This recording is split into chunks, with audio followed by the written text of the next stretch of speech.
ಕಾರ್ಯಕ್ರಮ ಭಾಷೆಯಿಂದ ಭಾಷೆ ಕಲಿಯೋಣ. ಕೆಲವು ವಾಕ್ಯಗಳನ್ನು ನನ್ನ ಸ್ನೇಹಿತರು ತಿಳಿಸಿಕೊಡುತ್ತಿದ್ದಾರೆ. ಕ್ಷಮಿಸು, ಇವತ್ತು ತಡ ಆಯಿತು. Sorry, I am late today. ಇದು ನನ್ನ ಮನೆ. This is my home. ನನಗೆ ಚಳಿಯಾಗುತ್ತದೆ. I am feeling cold. ಹೋಗಿ ಮಲಗು. Go and sleep. ಕೋಪ ಮಾಡ್ಕೋಬೇಡ. Don't be angry. ಟಿವಿಯನ್ನು ಜಾಸ್ತಿ ನೋಡಬೇಡ. Don't watch TV for long time. ಬೇಗ ಬಾ ಇಲ್ಲಿ. Come here speedily. ಅದನ್ನು ಮುಟ್ಟಬೇಡ. Don't touch that. ನನ್ನ ಜೊತೆ ಮಾತಾಡಿ. Where are you? Talk to me. ನಾಳೆ ಸಿಗೋಣ. See you tomorrow. ನನ್ನ ಜೊತೆ ಬನ್ನಿ.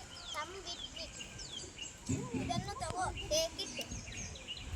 ಅಳಬೇಡ. Don't strike. ಏನು ಮಾಡುತ್ತಿದ್ದೀಯಾ? What are you doing? ಎಲ್ಲಿಗೆ ಹೋಗುತ್ತಿದ್ದೀಯಾ? Where are you going? ಕೆಲವು ವಾಕ್ಯಗಳನ್ನು ತಿಳಿಸಿಕೊಟ್ಟ ನನ್ನ ಸ್ನೇಹಿತರಿಗೆ ಧನ್ಯವಾದಗಳು.